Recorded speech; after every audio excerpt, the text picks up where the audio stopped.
And just to let you know, just to grasp this power that I witnessed when it happened, that like wave that passed. I was like, after that, I was walking for like 3 hours with a smile on my face, and I was coming home.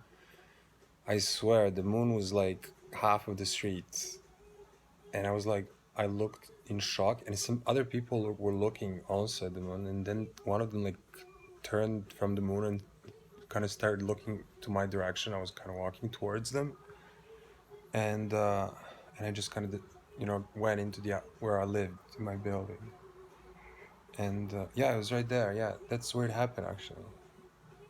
It just happened down the road. So the actually it was incredible, and I didn't take a picture, and I can't believe I didn't take a picture.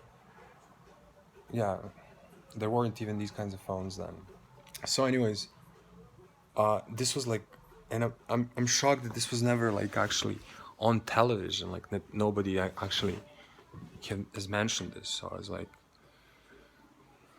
but it was not imagined.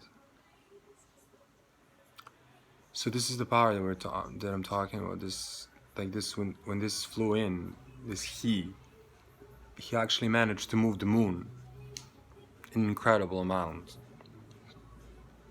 And I don't know how else I can explain this to you.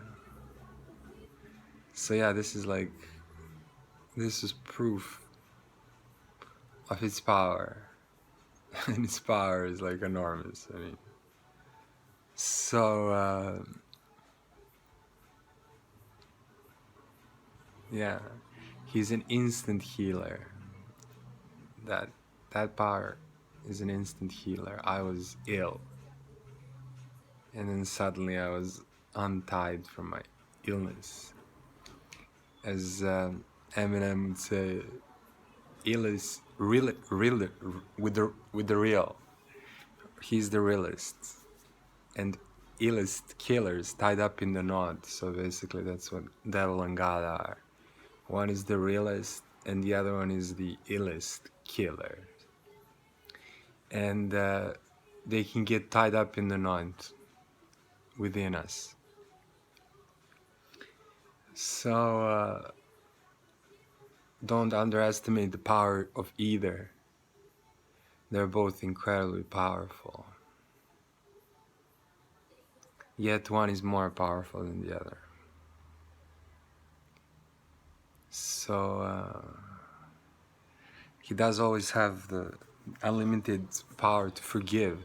So yeah, I always wanted, I wanted also to throw in suicide here, and we were just talking about that the other day, like Jim Morrison. And was he an angel that just flew to the ground to tell us something and then leave, or was he a suicide case which like belongs in hell?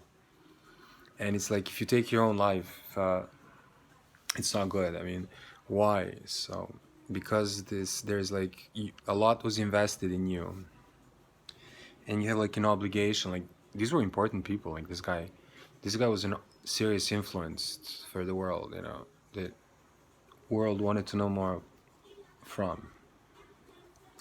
And he comes out with this, and he was this great poet, and then all of a sudden he's like given up. These drugs and this is like basically. I came to the conclusion that it's like when you go that far, when you go to the other side, you know, and you come back here, it becomes a terrible place to handle emotionally, because you've like earned this kind of gentleness, and then you become almost here, you become like very emotional.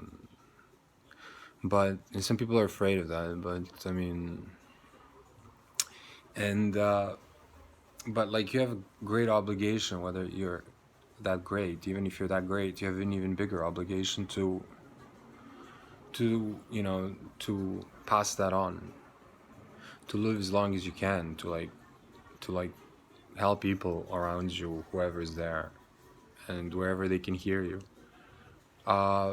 understand what you know, because they did some great things. That's what made them.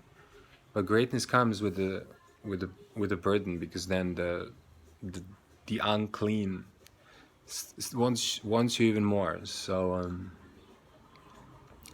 So yeah, I mean, the impatience, I guess, of that great tomorrow leads them astray, in the sense that you have to make great where you are. You know, you can't hurry off to greatness, especially when you never deserve it enough. I mean, you can never truly be deserved. So it's like you no matter how long you work for it, uh, you will always owe it, and that is its greatness. So yeah, uh, absolute no. Suicide is completely will yeah. There could be consequences that are terrible, really. Yeah, because it's just like taking life. Anyways, yeah. So let's put that to good night. Yeah. Till next time.